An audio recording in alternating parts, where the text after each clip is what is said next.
La conférence qui suit a été présentée par M. Yves Desjardins, agronome, professeur titulaire au Centre de recherche en horticulture de l'Université Laval. Dans le cadre du colloque sur la pomme de terre, tenu le 14 novembre 2014 au Centre de congrès et d'exposition de Lévis. Alors, merci beaucoup pour l'introduction. Je ne vais pas parler aujourd'hui d'effets santé des pommes de terre. J'aurais pu le faire, mais mon collègue Guy Roy m'a demandé de présenter une conférence que j'ai déjà donnée aux producteurs de l'île d'Orléans au mois d'avril dernier, à leur réunion annuelle, et je suppose que Guy a dû apprécier un petit peu la présentation, assez pour dire ben, c'est des connaissances qu'on devrait peut-être partager à travers tous les producteurs québécois. Normalement, quand vient le colloque pommes de terre, pour moi, c'est le signal qu'il est temps que je rentre mon voilier. C'est comme les outardes, ça revient chaque année et d'habitude, j'y participe avec intérêt. Pour rester dans la métaphore maritime, j'aimerais parler en fait d'un problème qui touche ou qui a touché beaucoup de producteurs, notamment sur l'île d'Orléans au cours de l'année dernière, durant la saison d'entreposage 2013-2014. Et j'aimerais parler des conditions idéales pour la tempête parfaite qui mène en fait au fameux problème sur lequel je vais parler, qui est en fait le cœur creux de la pomme de terre, que vous avez certainement tous vécu dans vos productions. Alors, ce que j'ai l'intention de faire tour à tour dans les 25 minutes qui viennent, c'est vous parler brièvement de la description du problème, les causes, puis étant moi-même un physiologiste végétal, j'enseigne la physiologie à l'université. Je vais essayer de vous montrer les causes physiologiques de ce problème, de ce désordre qui cause bien beaucoup de pertes dans la production. Alors, je vais vous parler de la physiologie du désordre et on va essayer de parler de solutions également par la suite.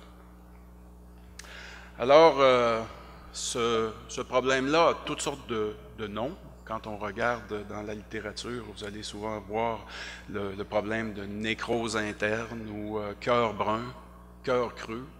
En anglais, vous allez voir le internal brown spot, hollow heart, brown center, internal necrosis, et souvent, vous allez voir également le sugar center.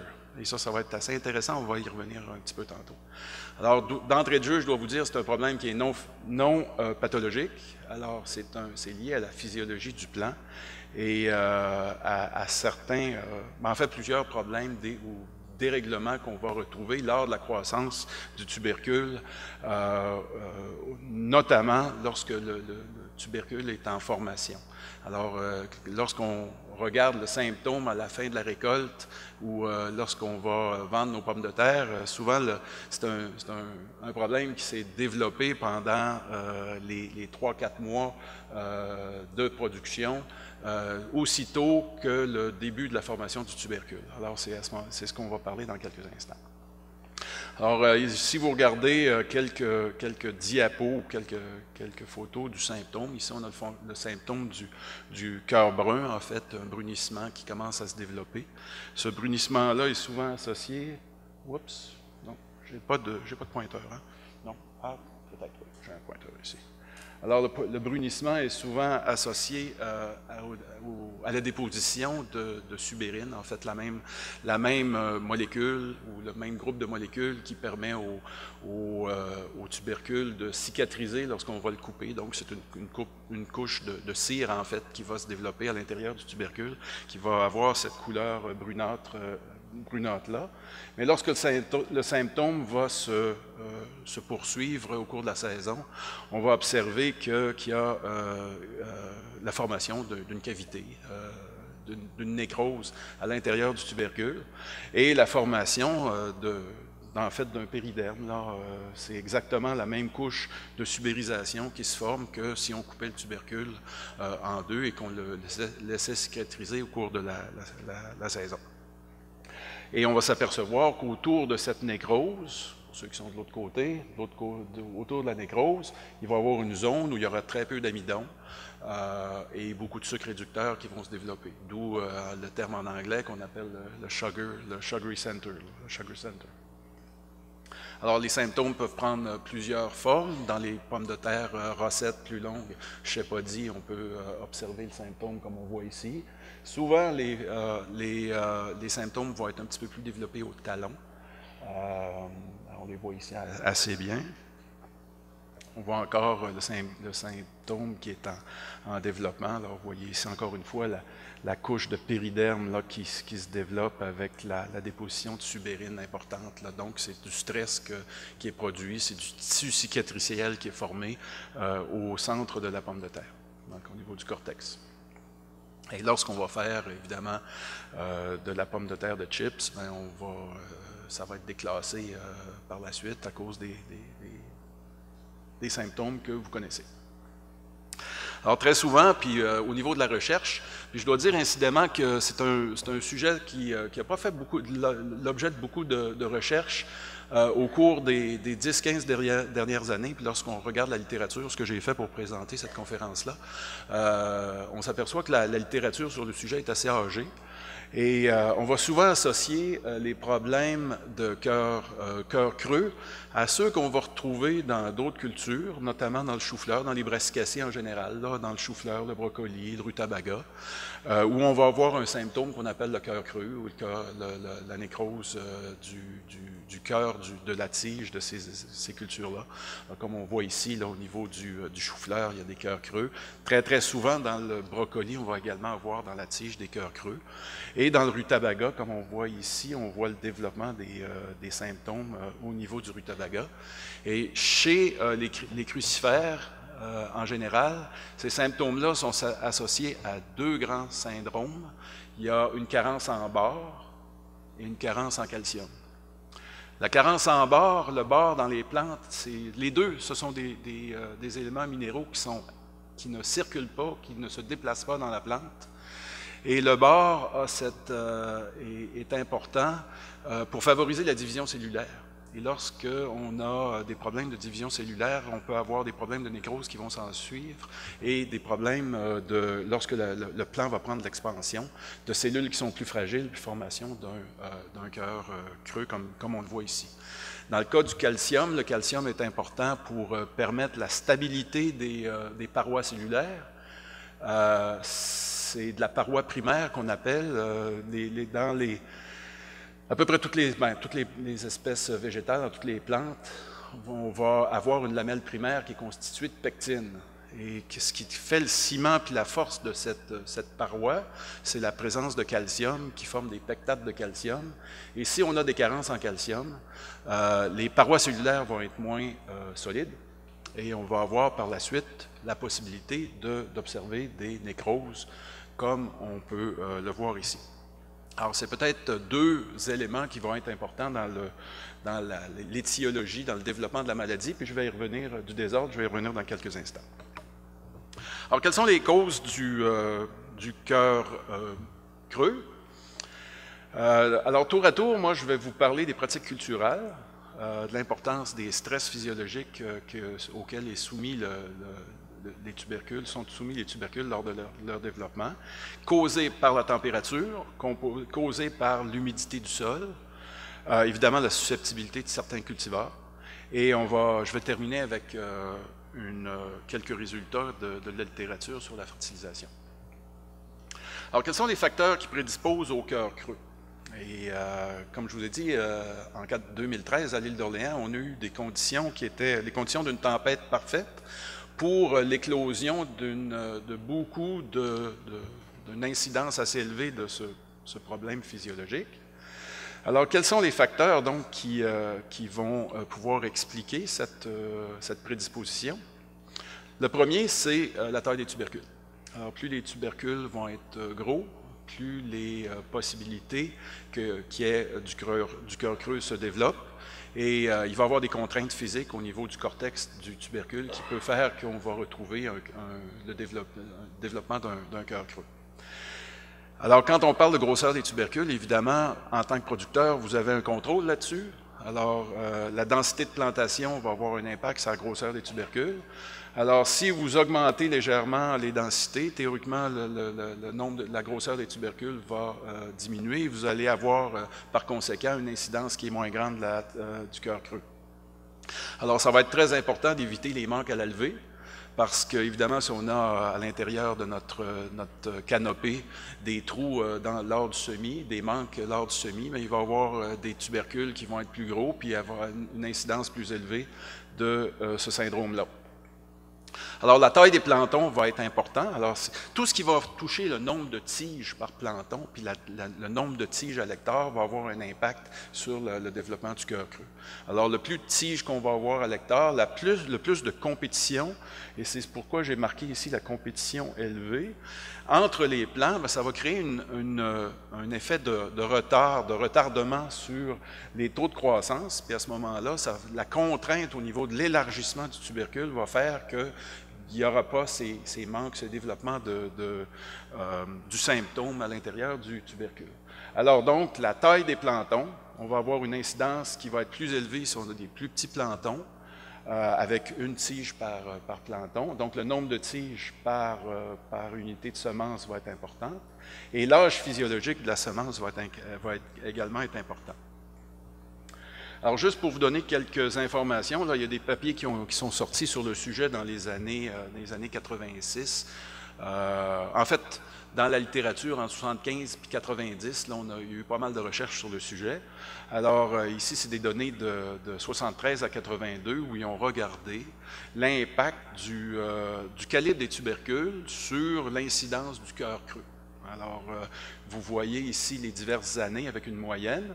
Et lorsque les tubercules ont un calibre qui varie entre 5,1 à 6,4 cm, bien, il n'y a quasiment pas d'incidence. Là, c'est en pourcentage. Alors, ces années-là, c'était très, très faible. Et plus le calibre devient important, lorsqu'on a des calibres plus élevés que 7,6,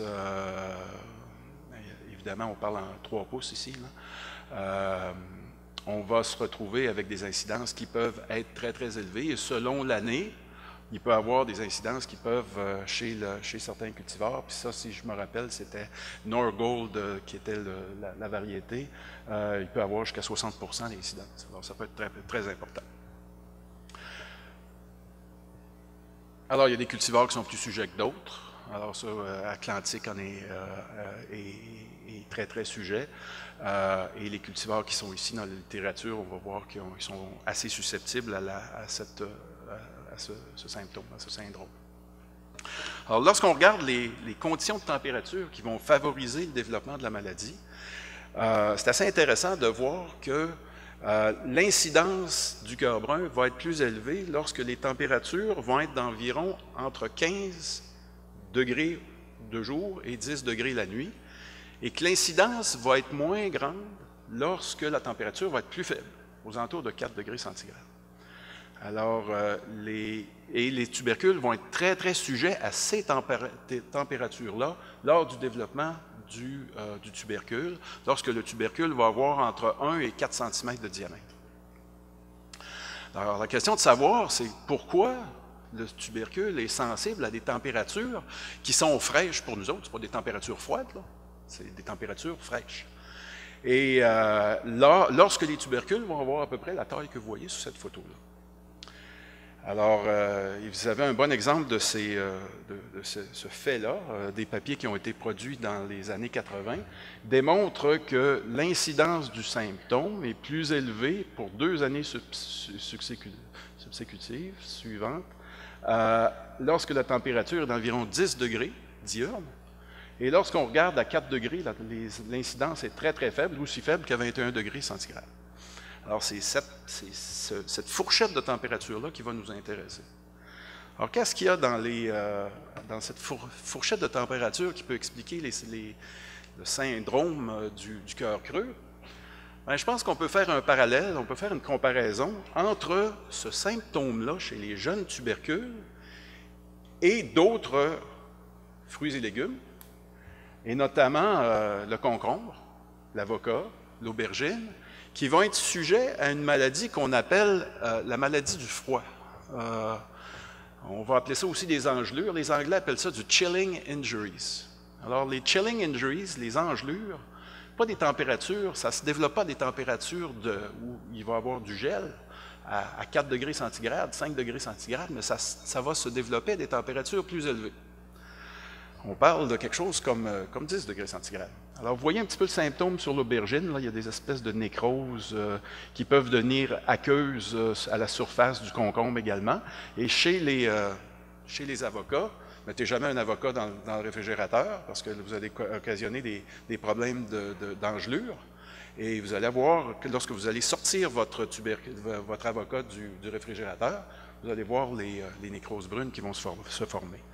Bien, chez la pomme de terre en développement, le jeune tubercule se comporte exactement comme ces produits qui sont sujets à la nécrose et à l'engelure. Ils vont être très, très sensibles aux températures qui vont être plus faibles. Et pourquoi c'est le cas? Bien, c'est parce que dans cette fourchette de température-là, il va y avoir certains acides gras qui vont se déposer dans la membrane. Et ce qu'on voit ici, c'est une membrane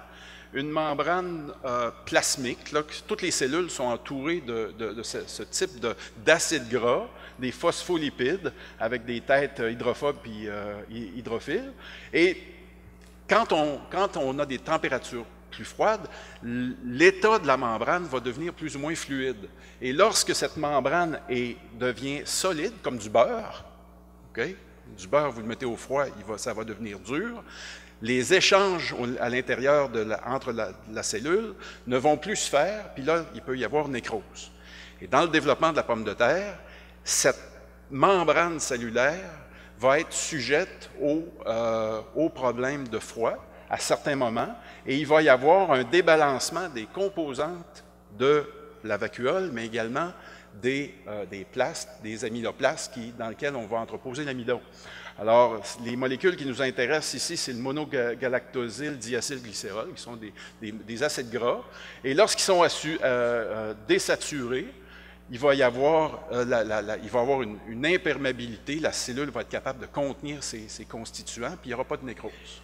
Mais cette transition-là entre le beurre solide et le beurre liquide, qui entoure les membranes, qui entoure la cellule, bien, ça peut se faire dans le cas de la pomme de terre où certains produits qui sont soumis ou qui sont sujets aux engelures, ça peut se faire à des températures d'environ 10 degrés. Alors, juste pour vous montrer, ça, c'est des photos qui ont été publiées en microscopie électronique avec des produits, avec des tubercules qui ont été soumis à des températures de 23-18 et de 18-10 degrés, le fameux 10 degrés que je vous montrais tantôt. Alors, c'est pas facile de voir sur puis vous êtes loin, ça, au fond, là, de voir exactement ce qu'on doit constater sur ces deux photos-là. Si je vous montre rapidement ici, là, on voit un plaste, un amyloplaste qu'on voit, où on va entreposer l'amidon. L'amidon est ici, puis ça, c'est l'amyloplaste. On va voir très, très, très, très mal, je dois vous dire, des mitochondries.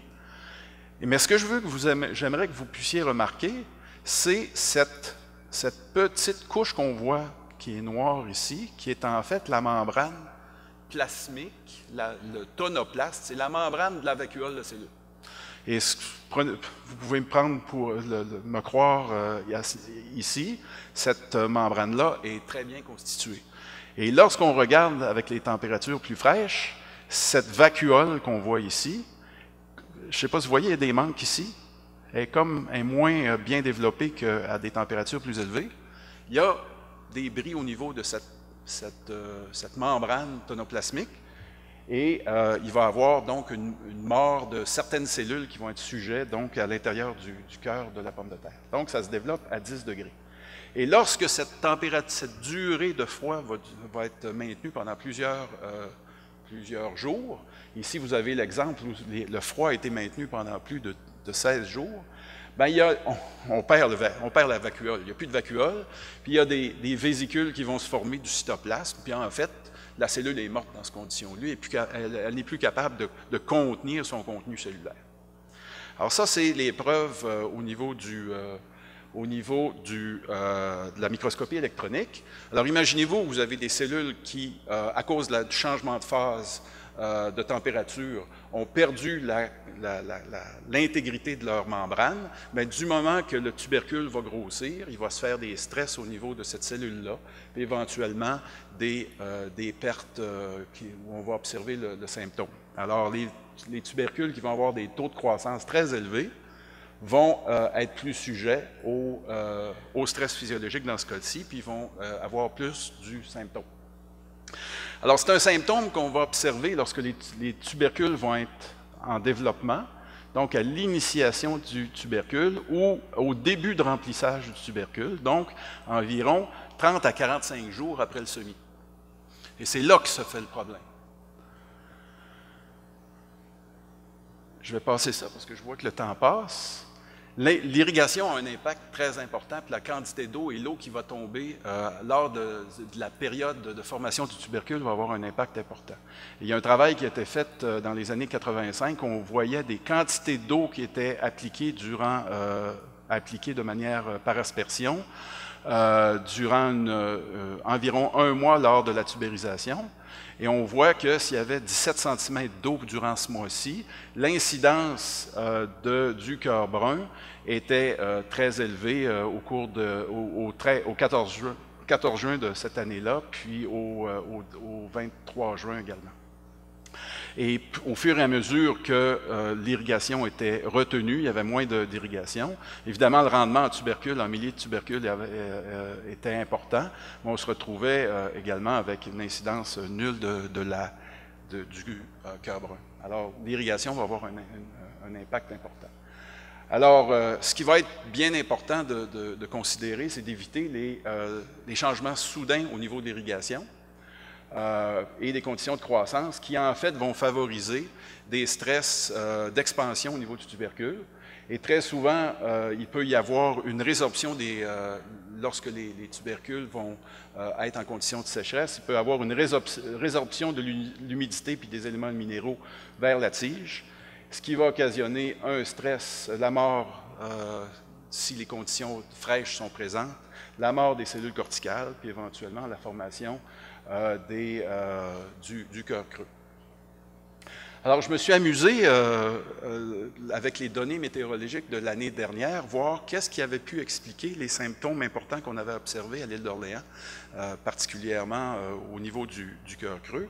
Et bon, malheureusement, vous allez avoir de la difficulté, ceux au loin, de voir correctement tout ce qu'il y a à voir dans ce graphique-là. En gros, en haut, on voit les températures diurnes nocturnes. Alors, en bleu, c'est les températures diurnes. Et en vert, c'est les températures nocturnes. En rouge, ce que l'on voit ici, c'est la fourchette de température à l'intérieur de laquelle peuvent se développer ou se développerait le cœur creux lorsque les températures sont relativement fraîches. Et on a vu à l'île d'Orléans, les semis ont été faits, si on voit ici, à la fin du mois de mai. L'émergence a eu lieu aux alentours du 10 juin. Et la période de tubérisation s'est faite durant cette fourchette ici, donc je pense que du 11 juin jusqu'à environ au 20 juin. Alors ça, c'est la période de tubérisation. Et si on regarde durant cette période-là, donc à la station de Beauport, donc juste en face de l'île d'Orléans, il y a eu des conditions de froid très importantes au moment où la tubérisation se produisait, qui étaient couplées évidemment avec des apports ou des quantités d'eau très importantes qui avaient été reçues durant les semaines ou la semaine qui avait précédé la tubérisation. On le voit ici, des épisodes de pluie très importants. Et également, durant cette période de tubérisation, une quantité d'eau qui avait été assez importante. Alors, tout ça pourrait probablement expliquer l'incidence qui avait été assez élevée, qui avait été observée à l'époque. Lorsqu'on regarde la fertilisation, il me reste relativement peu de temps, alors je vais en gros dire que c'est très, très difficile de pouvoir contrer ce problème-là par la fertilisation. Le seul impact majeur qu'il va y avoir, c'est sur le contrôle du taux d'expansion du tubercule. Et si on fait des apports élevés en azote soudainement, bien là, il peut y avoir le développement du tubercule trop rapidement. Alors, il va falloir répartir puis apporter de manière constante l'azote pour s'assurer d'une croissance constante du tubercule. Lorsqu'on regarde le rôle du calcium et même du bore, on s'aperçoit qu'il y a relativement peu d'effet sur ce symptôme-là, pour une raison très simple. Le bore et le calcium sont à peu près, c'est très, très difficile de pouvoir amener ces éléments-là vers le milieu du tubercule, parce que ce sont des éléments immobiles dans la plante, puis ils vont avoir tendance à aller au périderme du tubercule ou encore se retrouver dans la partie aérienne et pas à l'intérieur du planton ou à l'intérieur du tubercule. Alors, on avait fait tout un travail. Madame Nadia Lehoux, dans les années 2000 à l'université, à la ferme Joseph-Réaume, où on avait regardé l'incidence avec plusieurs variétés, puis l'impact de la fertilisation sur le développement du cœur creux. Et je dois dire que bon, cette thèse-là est un petit peu décevante parce qu'il n'y avait à peu près pas d'effet significatif des approches de fertilisation, tant au niveau du bore que du calcium, pour pouvoir mitiger ou réduire l'impact du cœur brun. Et pour 2 années qui se sont suivies, avec la variété supérieure, on n'avait à peu près pas vu d'impact de la fertilisation calcique et en bord sur le développement du cœur creux. Je passe ça ici, ça vient juste vous dire qu'il n'y a à peu près pas d'effet du calcium, de la fertilisation calcique en bande ou avant la plantation sur le développement du cœur creux. Alors, je vais conclure ici, il me reste 28 secondes. Alors, les solutions pour pouvoir régler ce problème-là, il n'y en a pas énormément, si ce n'est que le contrôle du taux de croissance des tubercules. Notamment, on va essayer de, premièrement, semer avec des cultivars qui sont moins susceptibles, donc on connaît qu'ils sont plus résistants au désordre. On va essayer de semer plus tardivement dans des sols chauds si c'est possible, ce qu'on ne contrôle pas toujours. Ce que l'on peut contrôler, par contre, c'est la rapidité du développement des plantons et le nombre de tiges que l'on va avoir à l'hectare. Par le choix de l'âge physiologique du tubercule, qu'on va vouloir utiliser assez mature, une irrigation constante au cours de la saison. On va s'assurer d'une bonne densité de feuillage, donc pas de manque à la plantation, une bonne densité de plantation également. Et là, je mets un point d'interrogation sur les applications de calcium qui, dans certains cas, on a montré qu'il y avait des effets qui pouvaient être observés, mais dans nos essais à l'Université Laval et dans la plupart des documents que j'ai vus dans les publications, on ne pouvait pas arriver à réduire ce problème-là par la fertilisation. Alors, je vais arrêter ici. Et si jamais vous avez des questions sur le sujet, ça me fera plaisir d'y répondre. Sinon, je vais être ici par la suite pour répondre à vos questions puis pouvoir en discuter par la suite. Merci beaucoup.